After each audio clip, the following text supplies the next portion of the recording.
ओम शांति। आज दिनांक 22 जून 2022। बाबा ने महावाक्य में हम बच्चों को जो वरदान दिया, वरदान का मनन कर उसका स्वरूप बनेंगे। बाबा वरदान में बोले, बुराइयों में भी बुराई को न देख अच्छाई का पाठ पढ़ने वाले अनुभवी मूर्त भव। आज बाबा हम बच्चों को अनुभवी मूर्त भव का वरदान दे रहे हैं। वरदान में बाबा कह रहे हैं, बुराई में भी बुराई को ना देख, अच्छाई का पाठ पढ़ने वाले अनुभवी मूर्त भव। डिटेल में बाबा कहते, चाहे सारी बात बुरी हो लेकिन उसमें भी एक दो अच्छाई जरूर होती हैं। पाठ पढ़ाने की अच्छाई तो हर बात में समाई हुई है। बाबा कहते, पाठ पढ़ाने की अच्छाई तो हर बात में समाई हुई है ही, क्योंकि हर बात अनुभवी बनाने के निमित्त बनती है। कोई भी बात होती है अनुभवी बनाती है। इसकी बाबा हम बच्चों को श्रीमत देते कि कोई भी बुराई को देखते हुए उसमें अच्छाई ढूंढो। अर्थात बाबा हम बच्चों को सदा होली हंस की उपाधि देते हैं। तो होली हंस अर्थात दुर्गुणों को छोड़कर सद्गुणों को धारण करना। बाबा यही श्रीमत देते कि बुराई में भी अच्छाई का पाठ पढ़ो, अनुभवी मूर्त बनो। जब देखते हो कोई क्रोध करता है तो खुद धीरज धरकर, सहनशील बनकर, रहम दिल बनकर उस आत्मा पर उपकार करो। तो कोई भी बुराई को देखते हुए ना देखना, अर्थात अनदेखा करना, क्योंकि हम जैसी दृष्टि रखते हैं वैसी हमारी वृत्ति होती है और वैसी ही कृति होती है। तो हर बुराई को परिवर्तन कर अच्छाई को धारण करना, अर्थात हर विघ्न को, हर परिस्थिति को, हर आत्मा के पार्ट को पेपर समझकर उसे पार करना। क्योंकि बाबा ने हमें नॉलेज दी है कि ड्रामा में जो भी सीन है वह एक्यूरेट चल रहा है। हर आत्मा अपना एक्यूरेट पार्ट बजा रही है। कोई आत्मा कैसा भी कर्म करती है, कैसे भी बोलती है, पर आप कैसे हो, आपको क्या करना है, यह सदा स्मृति में रखते हुए हर बुराई में अच्छाई को ढूंढकर, अच्छाई को ग्रहण कर गुणग्राही बन जाओ। क्योंकि हम बच्चों को अब 16 कला संपूर्ण, सर्वगुण संपन्न, संपूर्ण निर्विकारी, संपूर्ण अहिंसक बनना है। जिसके लिए बाबा सदा श्रीमत देते, व्यर्थ से मुक्त रहो, बुराई में भी अच्छाई को देखो। क्योंकि बाबा कहते हैं हर आत्मा में कोई ना कोई विशेषता जरूर होती है। आगे बाबा कहते, धीरज का पाठ पढ़ा देती है, अर्थात कोई भी बात हमें अनुभवी बनाती है, धीरज का पाठ पढ़ा देती है। दूसरा आवेश कर रहा है और आप उस समय धीरज व सहनशीलता का पाठ पढ़ रहे हो, इसलिए कहते हैं जो हो रहा है वह अच्छा हो रहा है और जो होना है वह और अच्छा होना है। अच्छाई उठाने की सिर्फ बुद्धि चाहिए। बुराई को ना देख अच्छाई को उठा लो तो नंबर 1 बन जाएंगे। तो बाबा नंबर 1 बनने की, अनुभवी मूर्त बनने की यही युक्ति बताते कि बुराई से भी अच्छाई को उठाओ। तुम देखते हो एक बगुला है, एक हंस है। बगुला कीट और गंदगी खाता है, हंस कंकड़ पत्थर को छोड़कर मोती चुगता है। दूध से पानी को छोड़कर दूध पी जाता है। तो ऐसे हंस समान गुणग्राही बनो।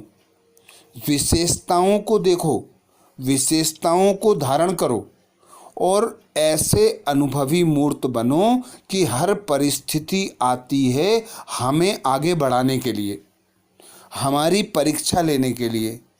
बाबा कहते हैं अंत समय में तो माया ईश्वरीय रूप में भी आएगी। तो आप बच्चों को परखने की शक्ति जो बाबा से प्राप्त हुई है, जो निर्णय करने की शक्ति आपको प्राप्त हुई है, जो साइलेंस की शक्ति आपको प्राप्त हुई है, सहनशीलता की शक्ति प्राप्त हुई है, तो उन शक्तियों का प्रयोग करो। बार बार जितना तुम शक्तियों का, गुणों का और ज्ञान रत्नों का प्रयोग करोगे, उतने अनुभवी मूर्त बनते जाओगे और तुम बच्चों की शक्तियाँ बढ़ेंगी, गुण बनेंगे, तुम विशेषताओं से संपन्न संपूर्ण बन जाओगे। क्योंकि अच्छाई उठाने की बाबा कहते सिर्फ बुद्धि चाहिए। हर बात में अच्छाई का पाठ जरूर समाया हुआ होता है, चाहे वह असफलता हो, चाहे सामने वाली परवश आत्मा का हमारे साथ व्यवहार हो, चाहे ग्लानि करने वाला हो, गाली देने वाला हो, चाहे हमारे स्वयं के शरीर की व्याधि हो, तो भी उसमें अच्छाई ढूंढो। बाबा कहते हैं कभी कोई रोग आता भी है, व्याधि आती भी है, तो यह समझकर हर्षित मुख रहो कि हमारा हिसाब किताब चुकतू हो रहा है। तो ऐसे ही नंबर 1 बनने के लिए बुराई को ना देख अच्छाई को उठा लो तो नंबर 1 बन जाएंगे। स्लोगन में बाबा कहते सदा प्रसन्नचित रहना है, तो साइलेंस की शक्ति से बुराई को अच्छाई में परिवर्तन करो। सदा प्रसन्नचित रहना है तो साइलेंस की शक्ति से बुराई को अच्छाई में परिवर्तन करो। कोई बुराई अर्थात जैसे कोई क्रोधी व्यक्ति आता है तो आप साइलेंस में चले जाओ, शांत स्वरूप स्थिति में स्थित हो जाओ, उस आत्मा के प्रति शुभ भावना शुभ कामना दो, तो वह आत्मा भी 1 बार 2 बार 3 बार क्रोध करेगी, उसके बाद में वह भी अपने समान बनने का पुरुषार्थ करने लगेगी। तो हम आत्माओं का काम है प्रसन्न रहना, प्रसन्न करना। तो हर आत्मा के प्रति शुभ भावना शुभ कामना रखने वाले शुभ चिंतक आत्माएं होते हैं।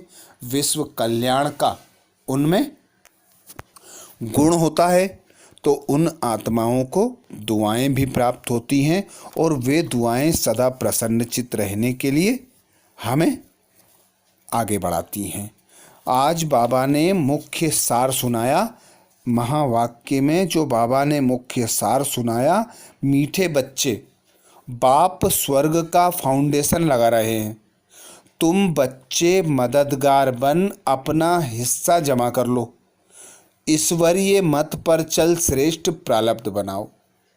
बाबा स्वर्ग का फाउंडेशन लगा रहे हैं, तुम बच्चे मददगार बन अपना हिस्सा जमा कर लो, ईश्वरीय मत पर चल श्रेष्ठ प्रारब्ध बनाओ।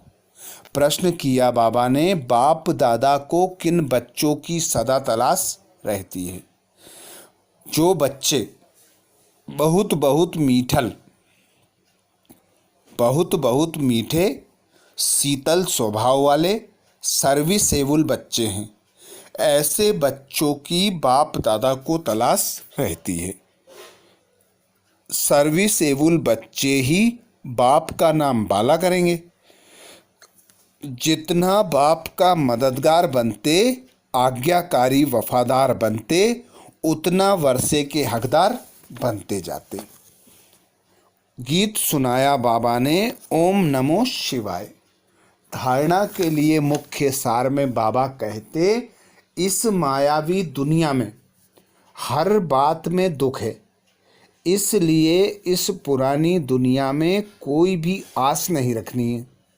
भल माया के तूफान आए, लेकिन कभी भी कुल कलंकित नहीं बनना है। दूसरी पॉइंट बाबा कहते खान पान की बहुत परहेज रखनी है, पार्टी आदि में जाते बहुत युक्ति से चलना है।